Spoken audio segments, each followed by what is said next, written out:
welcome back to Entertainment by IDN Times dengan aku Larasati Putri. Seperti biasa ya, selama 30 menit ke depan nih Entertainment bakal menyajikan informasi up to date seputar entertain, food, life, travel, dan masih banyak lagi informasi menarik lainnya. Dan tentunya yang kita share di Entertainment ini diambil dari kanal IDN Times ya Sobat Milenial. So langsung aja kita ke berita pertama yang lagi hot belakangan ini nih. Soal Jeffrey Nicole. Nah, viral belakangan ini di Twitter, gak cuma di Twitter sih, sebenarnya di Instagram juga dan semua jagat media sosial nih.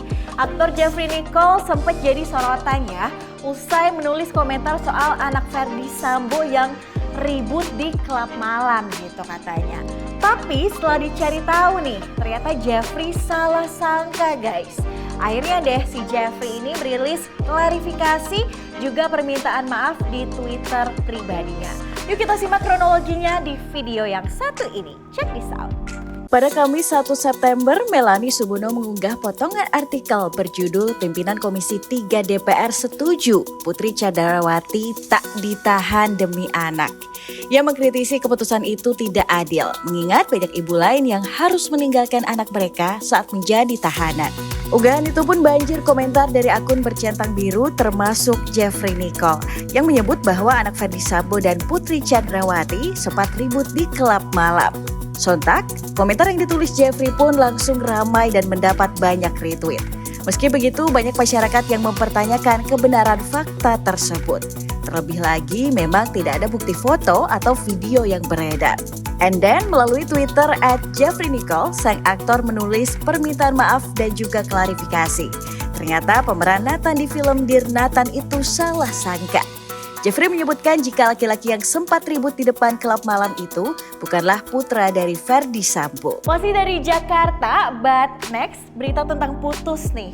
Al Ghazali dan Alisa resmi putus setelah 6 tahun pacaran. Lama juga ya. Al Ghazali maksudnya semua ya. Al Ghazali sih bilang kalau sebelumnya emang sering putus nyambung gitu sama Alisa. Tapi kali ini Al ngaku dia ikhlas dan menyerahkan semua kepada Allah gitu.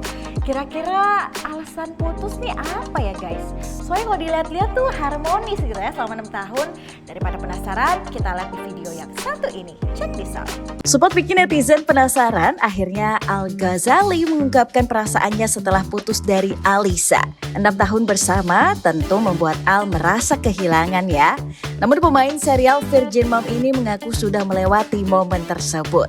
Sang bunda Maya Estianti ikut mengungkapkan alasan Al dan Alisa putus. Dikatakan oleh Maya, usai Al melaksanakan sholat istikharah, Al memutuskan untuk berpisah karena jawaban yang ia rasakan. Kendati demikian, baik Al maupun Maya tak menjelaskan secara detail penyebab putus Al juga Alisa. Maya juga menerangkan lebih jauh bahwa Al sudah ingin melamar Alisa. Beberapa hal bahkan sudah dipersiapkan untuk momen tersebut. Namun takdir berkata lain, hingga mereka harus berpisah.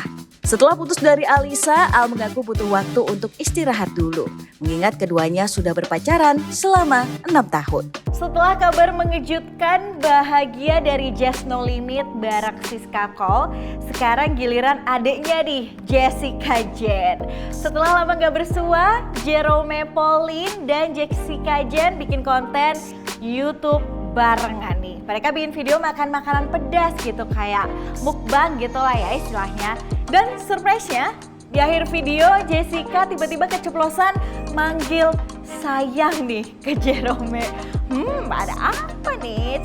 Penasaran? Langsung aja kita lihat yang satu ini. Let's roll this out. Jessica Jen dan Jerome Pauline membuat konten video bersama yang diunggah di YouTube. Pada video tersebut, Jessica menantang Jerome untuk memakan hidangan pedas, yakni ayam dengan level 0 hingga 5. Jika kalah, salah satu dari mereka harus menuruti permintaan lawan mainnya yang menang.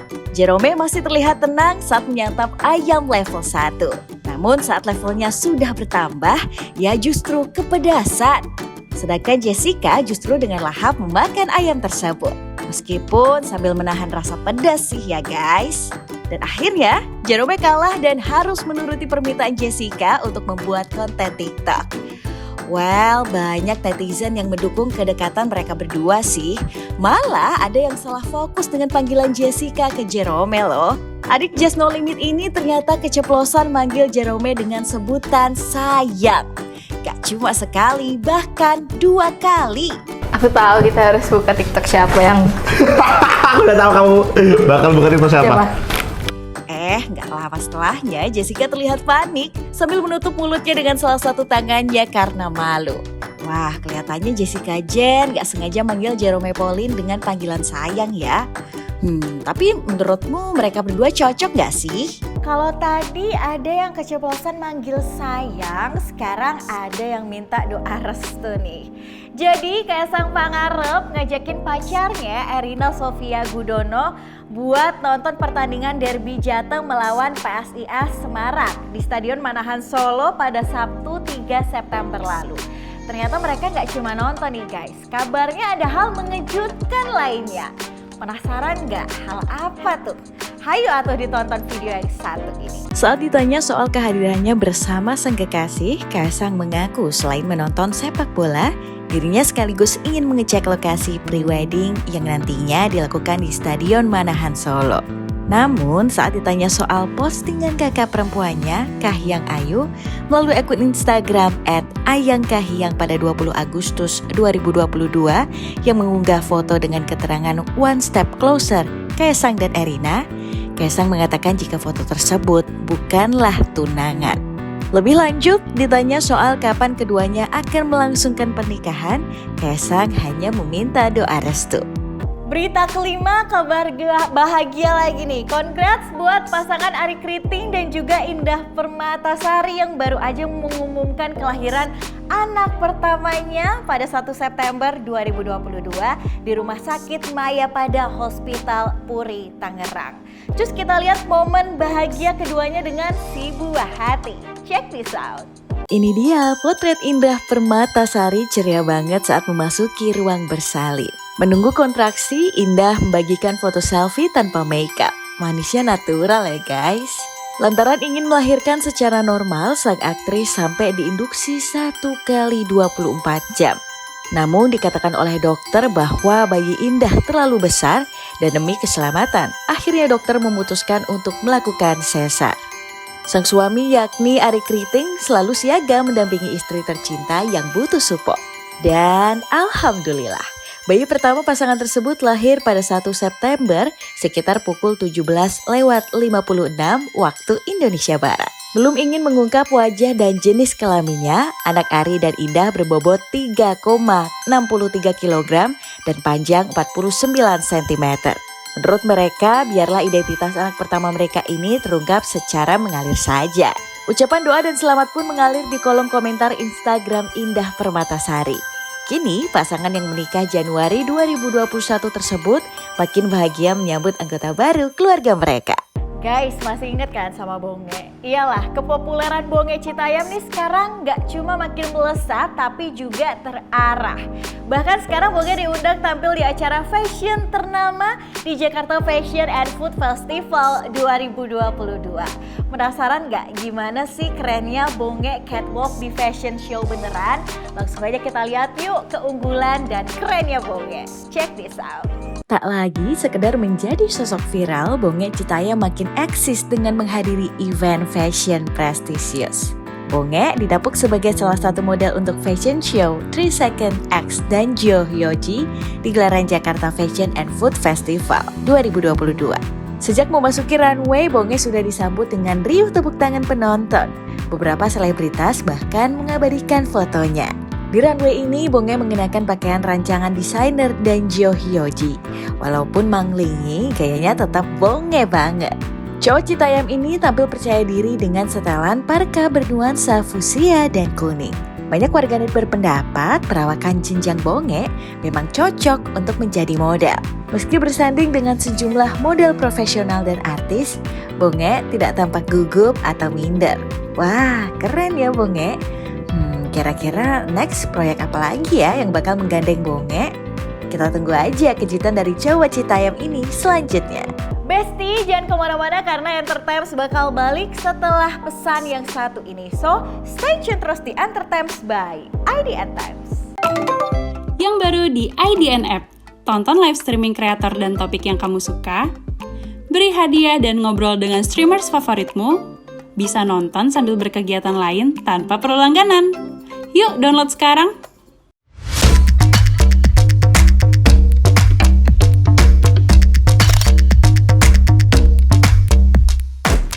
Balik lagi ke Entertainment bareng aku Larasati Putri. Guys, barusan kita udah lihat trailer series yang ditunggu-tunggu sih ya.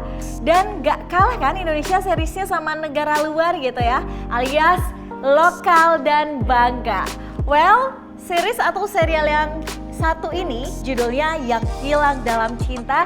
Jadi salah satu serial lokal yang lagi jadi sorotan nih. Pasalnya inti cerita mengenai hubungan toksik yang disajikan dalam serial yang satu ini dinilai relate gitu sama kehidupan sehari-hari.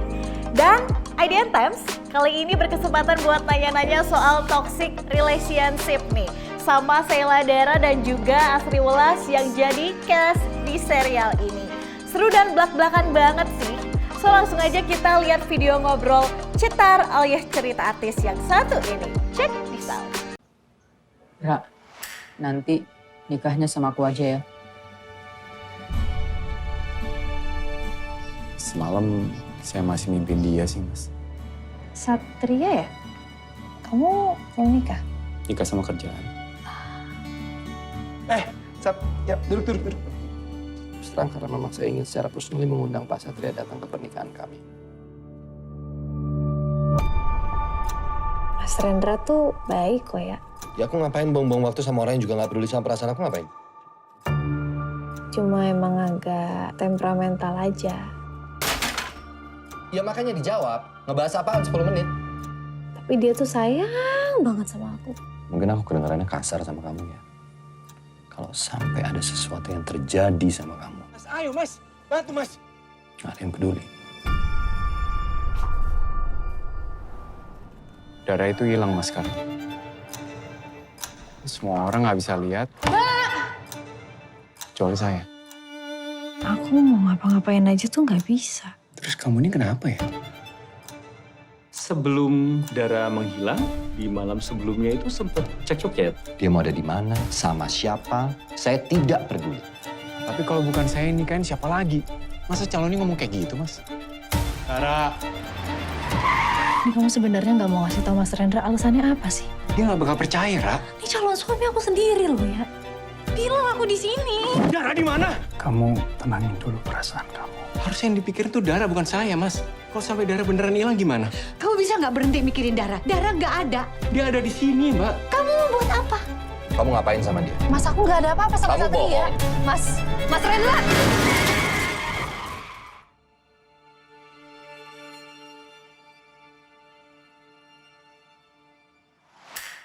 Boleh kita langsung ngobrol-ngobrol sama Mbak Asri sama Kak Sheila. Nah Kak, gimana sih menurut Mbak Asri dan Kak Sheila ini toxic relationship tuh gimana dan pernah nggak sih berada di hubungan yang toxic gitu? Dan bagaimana tanggapannya? Kalau menurut aku sih toxic relationship tuh sebenarnya in general sebuah hubungan di mana kita merasa tidak aman.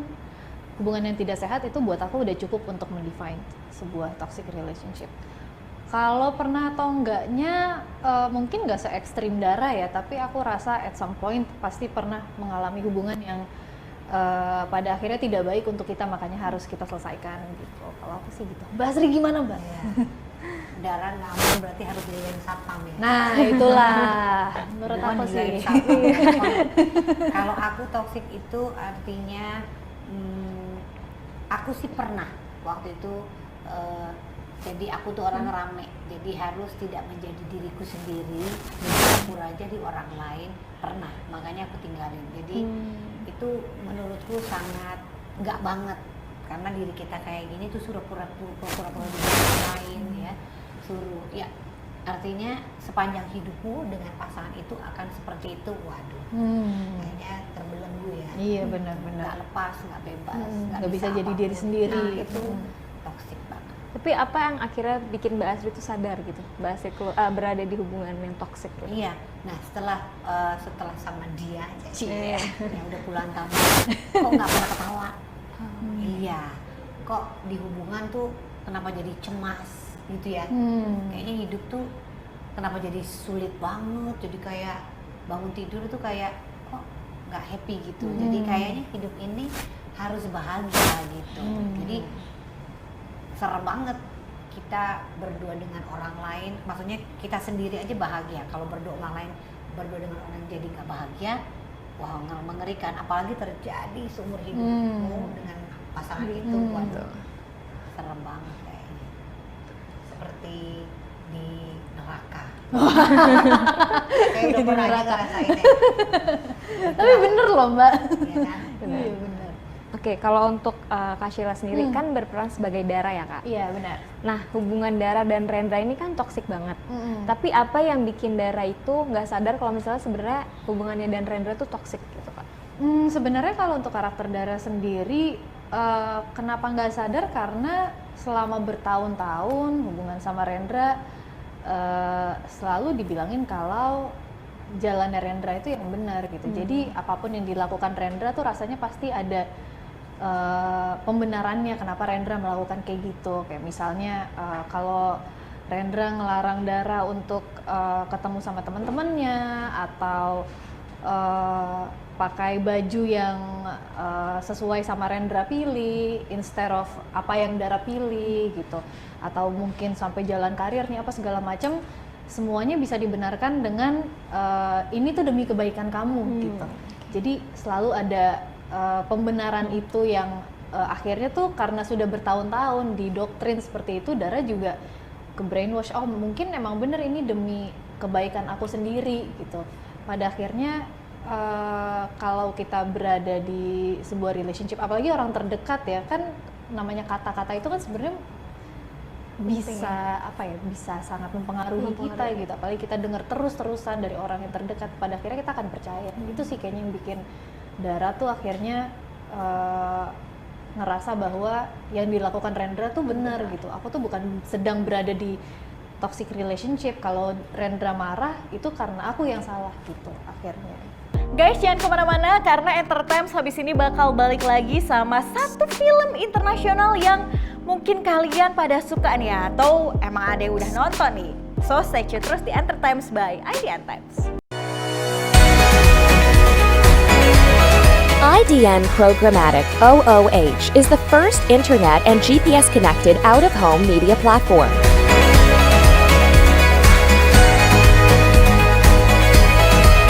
Creating public-private partnership with the city we operate in, we utilize taxis and ride-sharing vehicles for distribution and scale.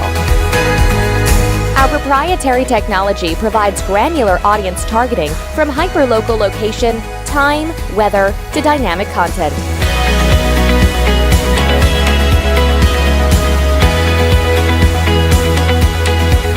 We bridge your digital life to real life.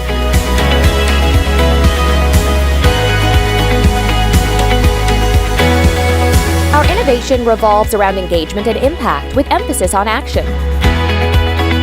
IDN Programmatic OOH. Smart screens for smarter cities.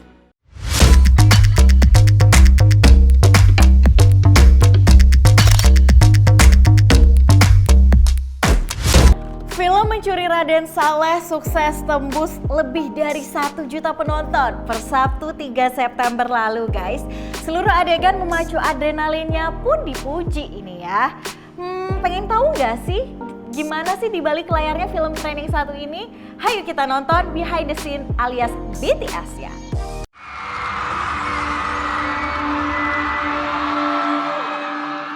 Sebelum tayang, potret di balik layar Mencuri Raden Saleh sudah disebar ke berbagai media sosial yang bikin banyak orang penasaran.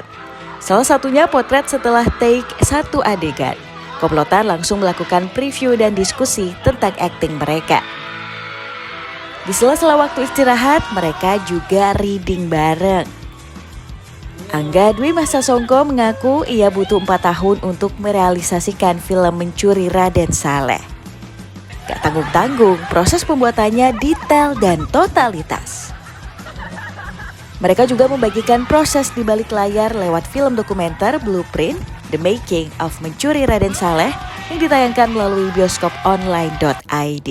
Penangkapan di Ponorogo itu. Aksi para pemain yang tergabung dalam komplotan mencuri Raden Saleh juga patut diacungi jempol. Kompleksitas warnanya yang dan pada Sabtu 3 September, Instagram official @mencuri Raden Saleh mengumumkan film mereka sudah ditonton sebanyak lebih dari 1 juta di bioskop. Peristiwanya itu digambarin dalam situasi yang Dan jumlah itu diperkirakan masih akan terus bertambah sampai mencuri Raden Saleh turun layar.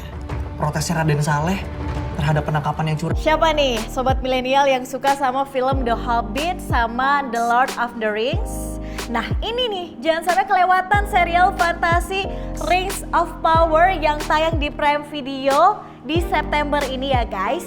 Tapi sebelum nonton serialnya, ayo kita simak fakta-fakta yang satu ini. Check this out. Serial Rings of Power ini terinspirasi dari latar belakang trilogi The Lord of the Rings yang kemudian dikembangkan oleh J.D. Payne dan Patrick McKay. The Rings of Power akan mengambil latar ribuan tahun sebelum peristiwa The Hobbit and The Lord of the Rings. Berpusat pada pembuatan cincin kekuasaan yang nantinya akan dimiliki oleh Raja Elf, Raja Kurcaci, manusia, dan Dark Lord. Kisah penempaan cincin ini nantinya akan terhubung dengan kebangkitan Dark Lord, kisah Numenor, hingga persekutuan peri dan manusia. Serial yang diumumkan sejak tahun 2017 ini memulai proses produksi tahun 2020 lalu dan selesai pada pertengahan 2021. The Rings of Power menjadi salah satu serial termahal yang diperkirakan menghabiskan biaya produksi lebih dari $1 miliar. Namun, trailer serial ini berhasil memukau para fans The Lord of the Rings dengan penampakan setting yang indah dan begitu detail. Serial ini sudah mulai tayang di 2 September lalu. So, buat para fans Lord of the Rings, jangan sampai kelewatan ya.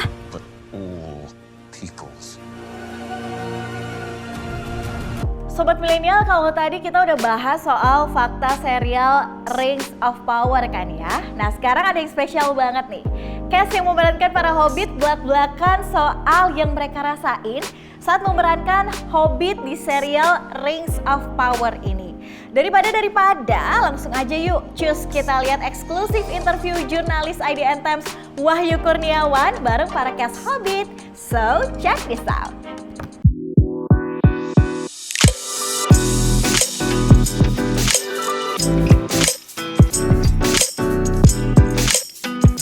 Okay, thank you, you guys, for your time. Thank you. Thank you for having us. Thanks for having us. This is, let's start the interview. So, I'm so nervous. Oh, don't worry. I feel nervous too. Okay, the first question is for Megan. What was your first response when asked to join the Lord of the Rings, Rings of Power? There was a lot of screaming and crying and jumping down. Yeah, there was. I was told over the phone by my agent, and yeah, I mean it was, but I also still didn't really know what it was. Nope. It was only when I got to New Zealand that I properly understood what I was actually doing. So that was a journey in itself. Do you have any obstacles playing the character? Obstacles? No obstacles. I think it's more discovering things constantly. I wouldn't call them obstacles, I don't think. Yeah, I think it's just lots of unknowns that you get to discover while you work. Yeah. Okay, this one is for Markela. What scene was the most difficult for you to do while playing as a Nori? Oh my goodness. The most difficult question. I feel like perhaps there's a have you seen any of it yet? Just the trailer. The trailer. Yeah. Okay. There's a particular scene. There's a particular scene in the show where, I mean, you briefly see it in the teaser with a lot of fire, and that was just difficult because it was quite emotionally challenging. So, and it took us a few days to get through the sequences. I see. I'd say that. And this goes for Sarah. Marigold's role seems to be very important, especially for Nori and Poppy. Yeah? How did you get into this character? I think I first started discovering her on the page. I come from a theatre background, a quite strong theatre background, so for me it's all about using the language and the words on the script. But then very quickly I made use of the wonderful resources we had. So she actually ended up being very physical. The physical world actually became quite important. The movement that we did with our wonderful movement coach and the dialect and the costume and all the wonderful resources we had actually all became part of it as well. So I started with language, but then it built on it with a lot of people. Marigold's made up of a lot of people that helped me actually, not just me. Yeah. How do you guys build the connection during the film series? Oh, I think it's a mixture. It's a mixture because we had so much time together. Every time we get a new script, we'd kind of all sit together and read and dissect it. And that was actually one of my favourite times when we'd get a new episode and we'd all hang together and read it. We'd sit at the table. We'd be so excited, just like the fans will be when they. Yeah, I think that was for sure kind of. Those are the moments, and then we'd have like dinners, or we'd catch up together and we'd practice together, and it was quite amazing. Any special moment, you three guys? Lots. So many. More than I can count. Lots. Yeah. We were in New Zealand. The memorable one. What's a memorable one? I think for me, some of the memorable ones were when we had, because we did have gatherings, not every week, but quite regularly with all the cast. And we would talk work, sure, but sometimes we just talk about nothing and just talk about how we talked about nothing. Yeah. And I think that was really enjoyable because it was just really good to connect, but not necessarily talk about work. And be each other's family while we were so far from home. Okay, well, what is the best part of the series that viewers would absolutely love? The best part of the best part of the series. Of the series? There's a lot of really good moments.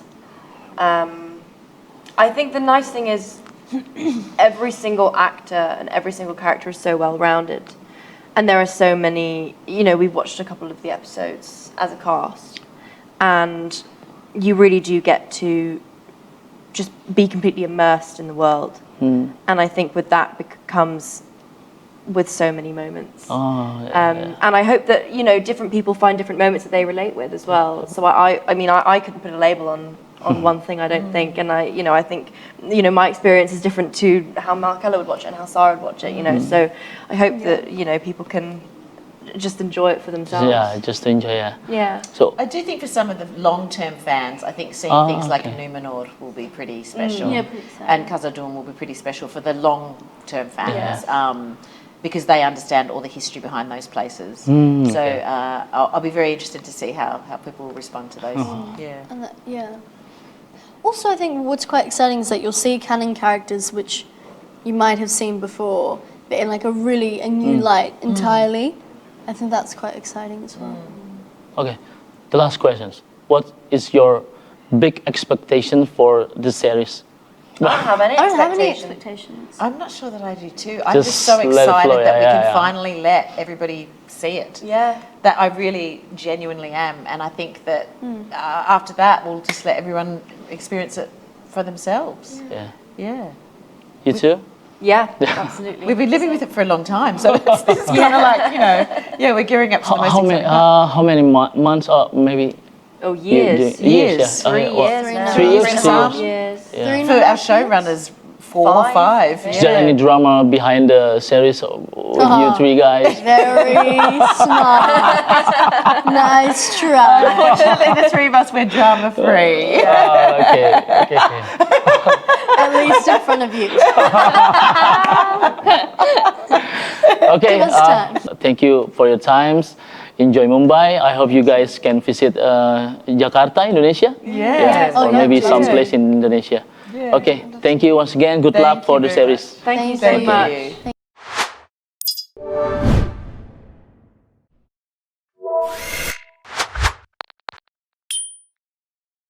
Yah, nggak kerasa ya kita udah sampai di penghujung acara nih 30 menit. Tapi jangan sedih karena Entertainment bakal balik lagi pekan depan. So, jangan lupa saksikan terus Entertainment by IDN Times cuma di IDN App setiap Jumat jam 16.00 waktu Indonesia Barat nih. Tapi buat kalian yang ketinggalan dan pengen nonton versi gedenya gitu ya, ada rerun Entertainment setiap Sabtu di YouTube channel IDN Times jam 14 waktu Indonesia Barat. Cuma kalian jangan lupa nih, download dulu aplikasi IDN App di Play Store atau App Store kalian. Karena aplikasi yang satu ini banyak banget benefitnya dan tanpa dipungut biaya alias gratis. Aku, Larasati Putri bersama teman-teman yang bertugas pamit undur diri dari hadapan kalian semua. Thank you banget udah nonton Entertainment pekan ini dan sampai jumpa di Entertainment pekan depan. Bye-bye, stay happy!